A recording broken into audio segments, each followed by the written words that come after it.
What's up, runners? We have it finally.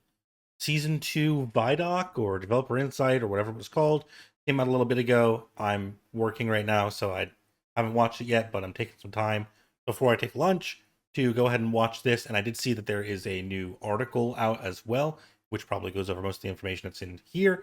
But I'm going to watch this live.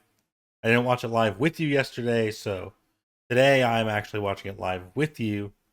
You can see, what I think of it live, right?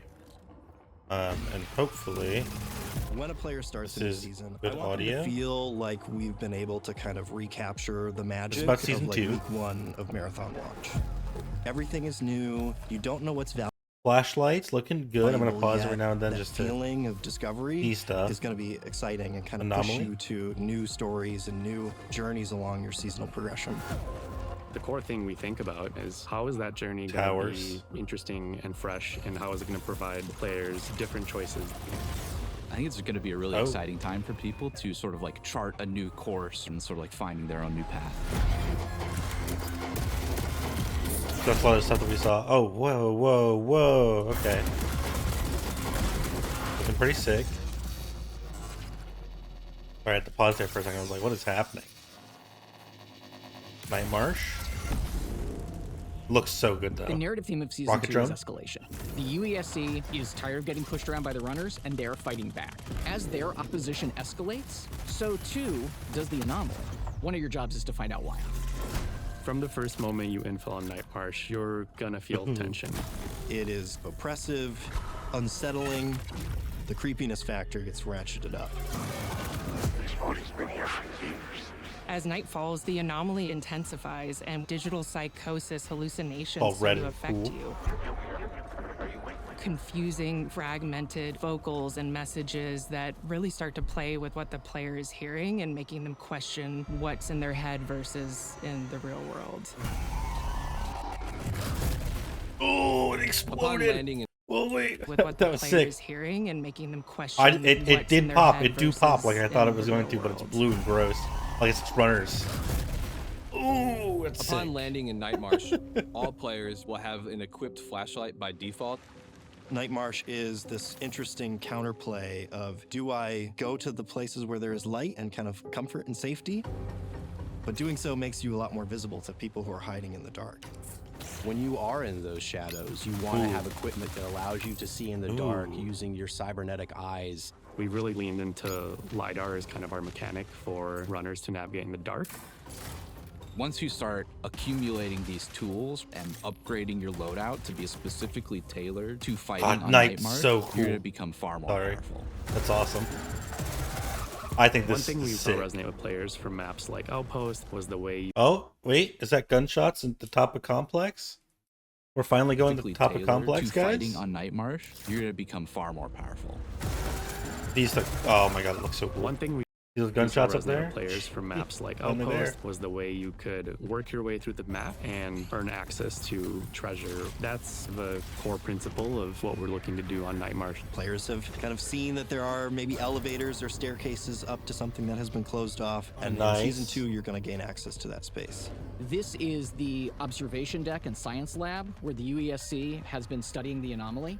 That's going to be one of the most heavily guarded areas of the map. What is in that? there, it's going to be juicy loot. Ultimately, the real test of mastery on Night Marsh is, can you get into Upper Complex and can you raid that UESC treasure room up there? The Upper Complex is going hard, apparently. In Season 2, Sentinel is a new defensive shell. Excited for this guy. Looks so Optimized cool. for controlling space. You have all these different tools that you're able to deploy into the world to fortify an area and keep others out. Trophy system. You're able to put down this defender system. Cryo that Archive shoots down Rejoice. Grenades out of the air. Oh my god, that's fast. Able to put down Do it again. this defender system You see that SMG? that shoots down grenades out of the air. Holy.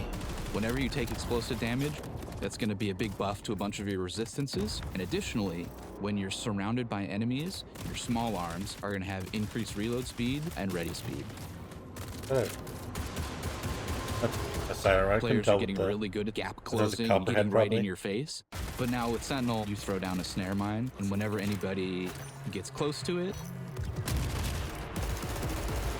they're stopped in their tracks. Literally Boyd Hunter with the trophy You system. have an ability to be able to track. They literally That's will hilarious. slide up from their sleeve and get a heads-up display. Snare set. Ooh. Whenever anything is moving around, they're going to show up as a little blip. And that allows you to know where your threats are coming from. Oh, deploy that's all gonna your be tools, so and give the terrifying in Night information you Marsh. need to effectively defend your When you're trying to like not die to the creepy crawlies. Oh my god, this guy's got traps galore. The seasonal reset allows us to change the journey of the things that you're going to care about. Just because you experienced it in Season 1 doesn't mean it's going to play out the same way in Season 2. We are taking a holistic look at every mod in the game, every mag, every optic, every chip, and seeing where they sit, what people like about them, Wanna which take this ones back a people second? don't like. Season 2.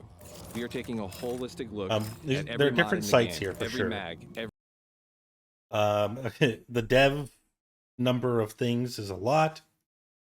New equipment. This is probably one of the. I'm gonna pull my mouse up real quick. This is obviously like a not legendary stealth bag. That's a purple stealth bag. Maybe it still does the same thing. Maybe it's just changed rarities. Maybe not.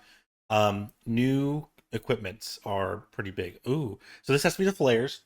That's gotta be a red flare. These must be those sonar things they were showing off, like to see people in the dark and stuff. Cores for Sentinel, you can see your runner here. The implant icons have changed again. Not too much worse or better. This is the SMG. This thing looks so cool. Looks rad. Also, ton of ammo, which this thing probably will use. optic, every chip. 512 vault space. Sorry, I'm looking at the edges of the screen. And seeing where they sit, what people like about them, which ones people don't like. We're flipping implants on their head. Now an implant is going to be perk first, stats second. Fight Club. Okay. Probably a good change. I agree that the perks are like really big, and it was impossible to tell what perks something had. I think I was complaining about this with Jake. I don't remember if I put this in the podcast with me and Justin. But it's really hard to build craft when it's totally random. Having Fight Club makes sense. Striking hostiles melee gets you increase melee damage stuff. You look at the Yeah. name of the implant, and that's what the perk is. That's what it Stealth servos.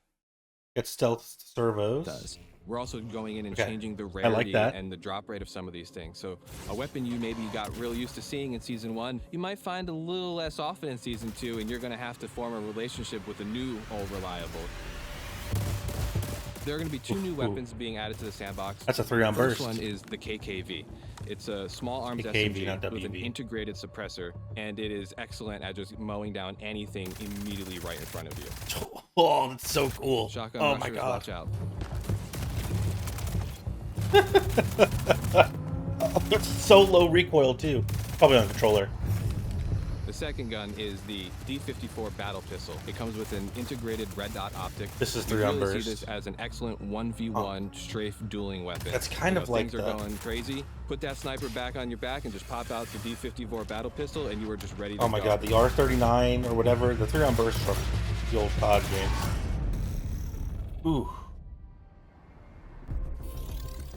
In Season 2, everyone gets this fresh start, and they have a chance to go back through that journey from zero to hero. It allows us as designers to look at what we did and say, hey, how could we do this better? We've taken a look at a lot of our contracts, like in a single run, heavy traversal. I know everyone loves going from bio to field maintenance. How do we still keep the magic, but just remove some of those frustrations where it feels like you're throwing yourself against the wall? We're looking at things like material Okay, yeah, costs rebalancing and quests. how you're earning faction reputation, how you're earning it as a solo, how you're earning it as a crew. One of our General big goals tweaks. is that most marathon players can actually max out their faction upgrades and get to VIP ranks. You're our ticket, our dead of night infiltrator. I think that's a good goal to have. Making sure everybody gets to VIP ranks is probably a good thing, because it's once you get to the end game, it resets, right?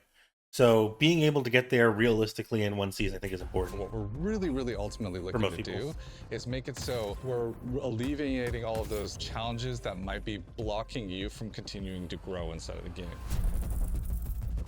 In Season 1, everything was tied to faction upgrades. If you want extra melee damage, you were having to rank up Arachne. With the Cradle, you get a single screen with all the runner shells. I called this. I think I don't remember if I said this with Jake or Justin. This might be on stream somewhere. I said the Cradle should be stats, and they should take the stats out of the faction. Stats, and you're able to pick how Bang. you're distributing points. We've got Strength gives melee damage and Finisher Siphon. There's Recharge, which has to be your ability cooldowns. Dexterity, which looks like it has to be Agility and Loot Speed.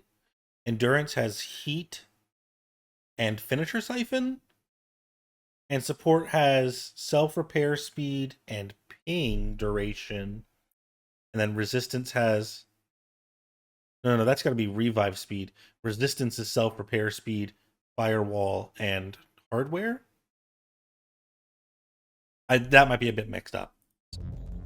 Cradle XP comes from smashing down gear that you don't care about. You can batch, select a whole bunch of stuff, turn it into Cradle XP, and Destroy items to increase the energy capacity of the Cradle. Use this to empower your Weaveworm. Certain items are incompatible.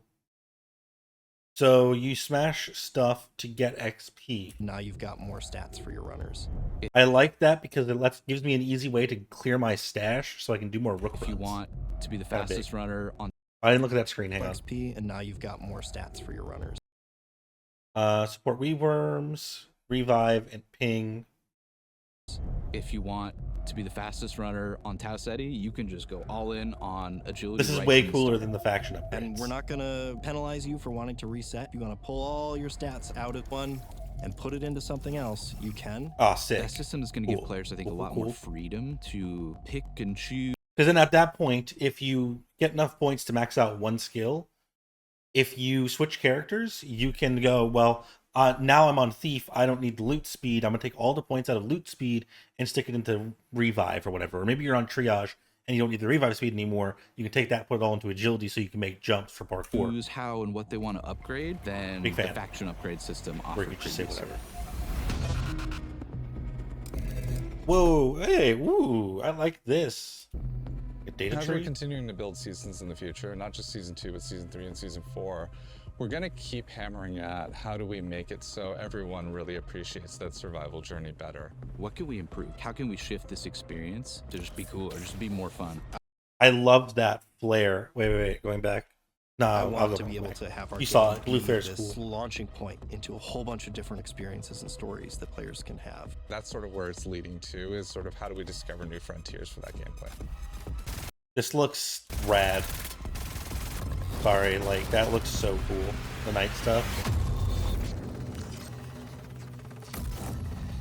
Big fan of streamlining the leveling and the factions and the priority contracts. So let me go ahead and we'll pull up the Welcome to Season 2 thing. So this is the official Bungie website. You've searched, community news, it's up here. We have the video. Season 2 starts June 2nd and has an open play week from June 2nd to June 9th. I don't think they said in the trailer. Full game will be available to play on Steam, PS5, and Xbox Series X and S. Any progress you make will carry over to Season 2. So free to play week for anybody who wants to try and play it.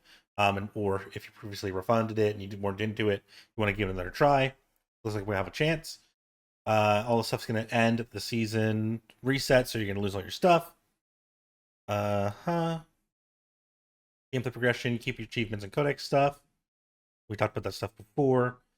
Season 2's Nightfall Cinematic, which we talked about yesterday.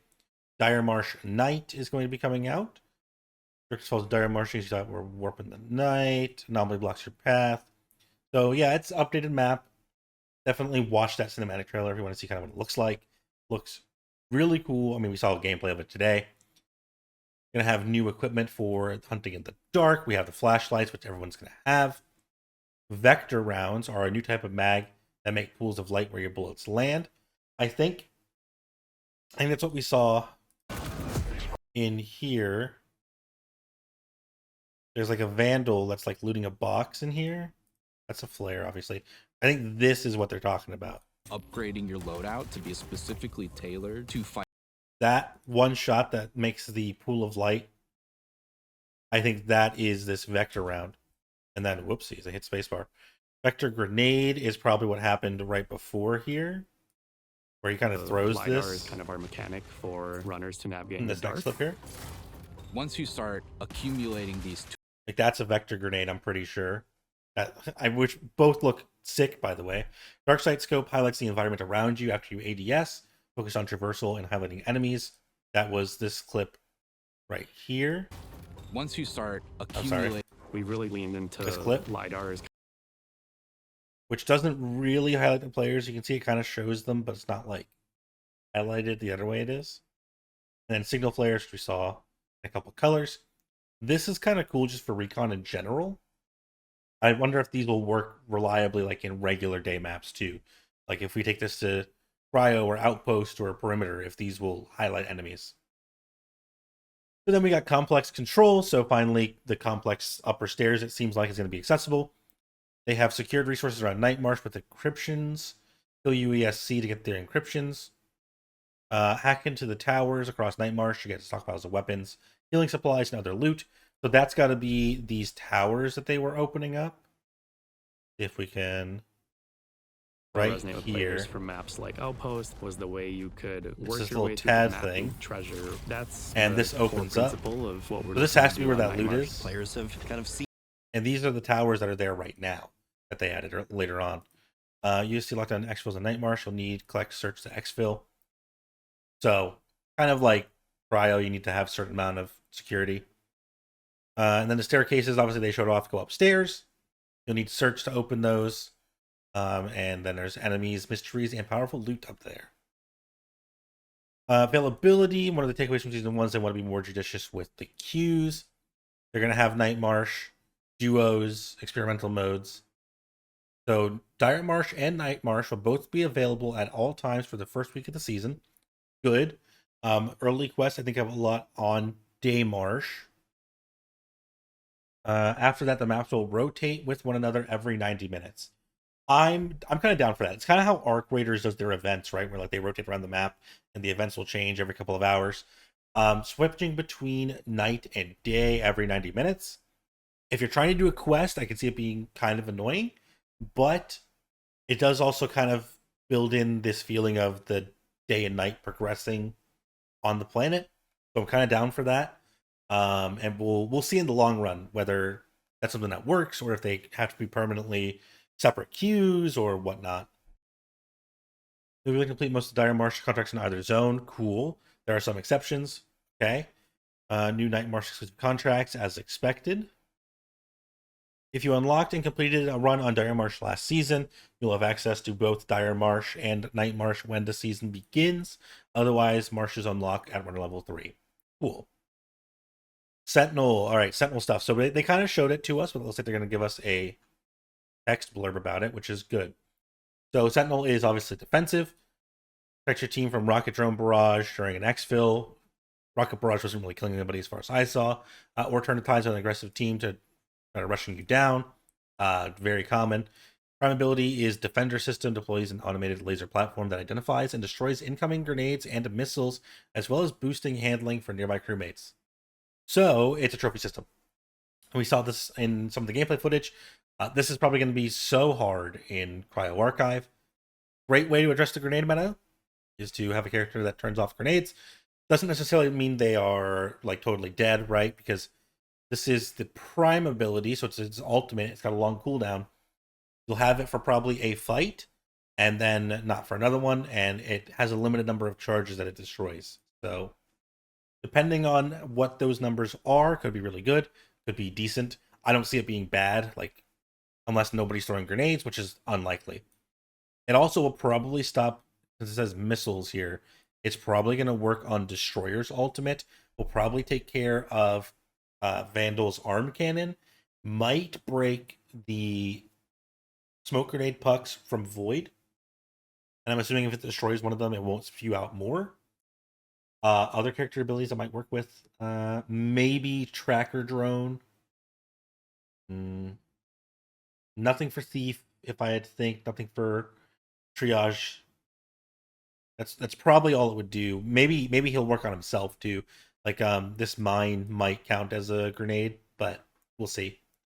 Snare mine is the tactical. You throw it, it's a proxy mine, detonates into immobilizing submunitions, which we did see somewhere in here. He kind of tags people. It's got to be like here. Because they're running on Darsh right here. Now with Sentinel, you throw down a snare mine, and whenever anybody... So it takes a little bit long to throw, but it kind of looks like a Widowmaker mine or just smoke bomb for any Void Hunters. Close to it. Destiny. So you walk by, it trips, and you get that big sticky immobilized stuff like Destroyer's Ultimate, which means you can't sprint, which is pretty stopped in their tracks. Pretty rough. That looks pretty good. As tactical, probably like a minute cooldown is decent. Core passive, or sorry, just passive is Castle Doctrine.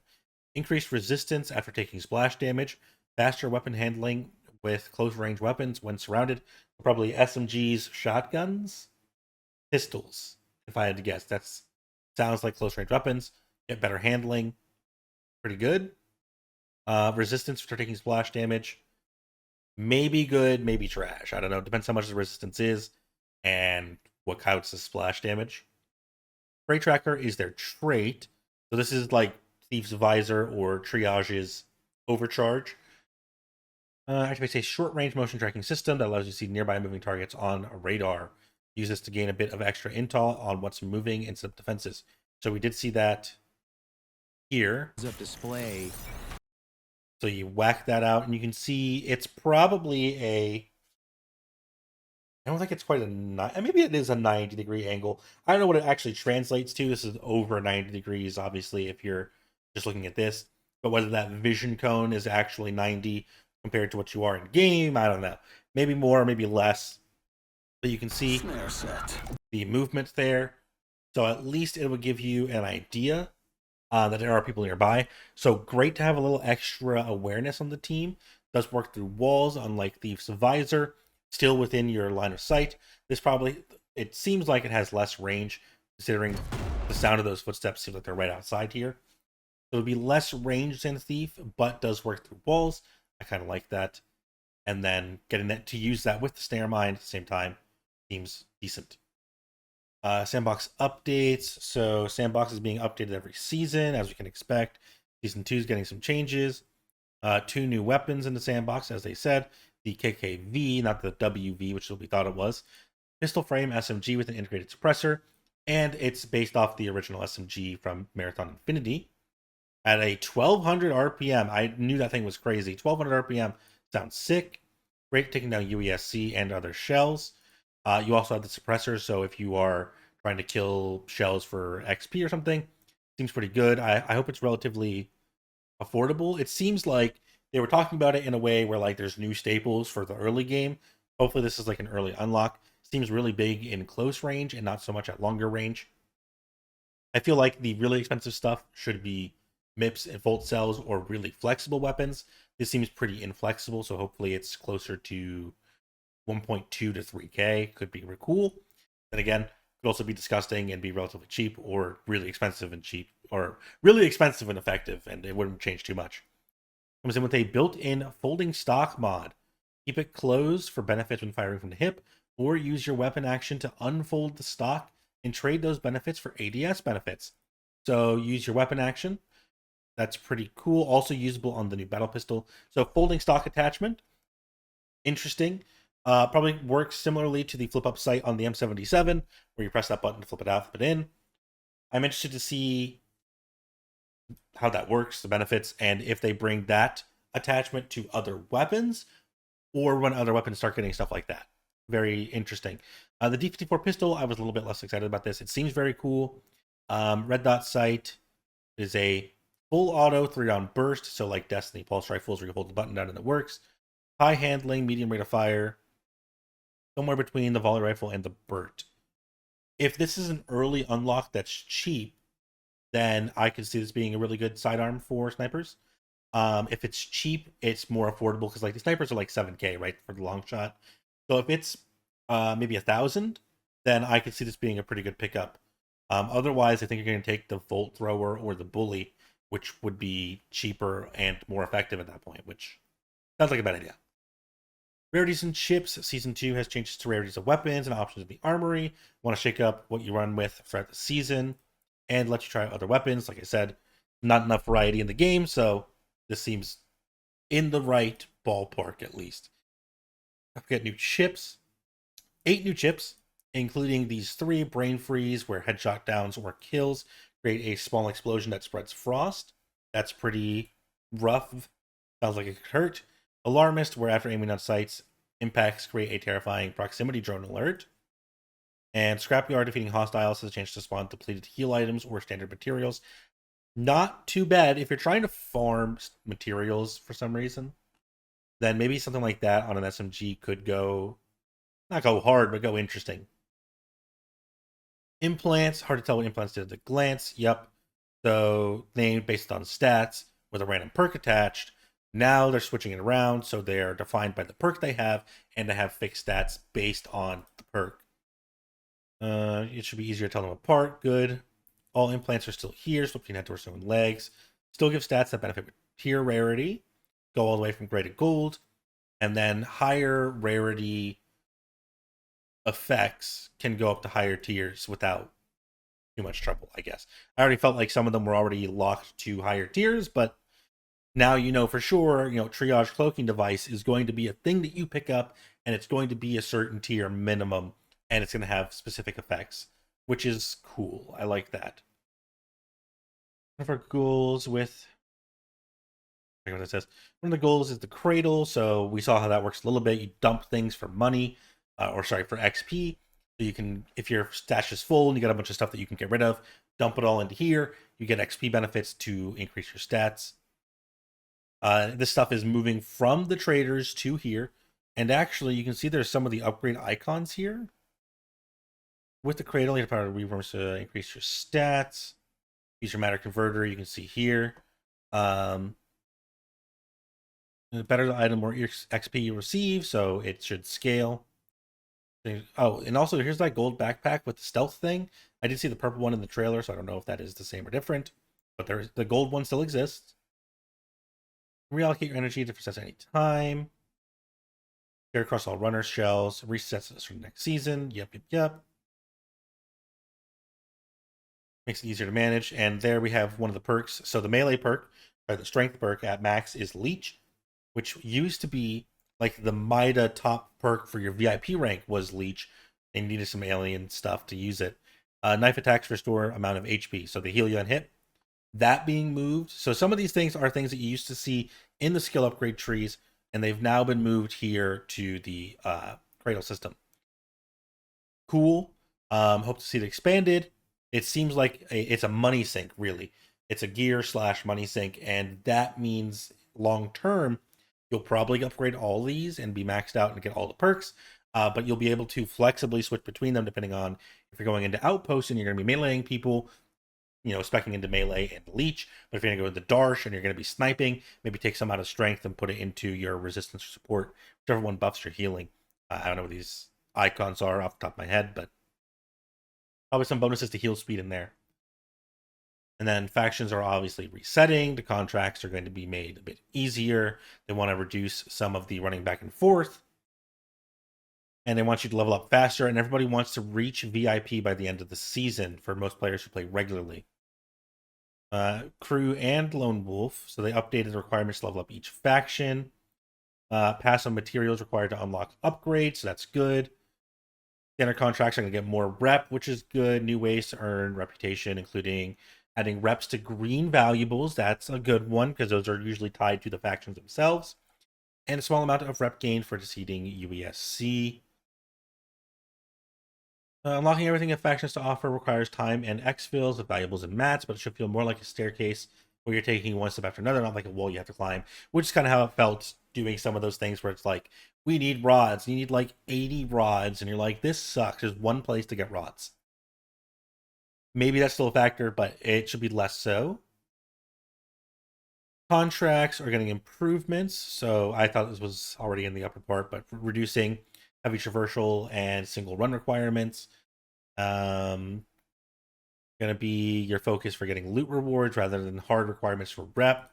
No longer gated behind faction levels is good.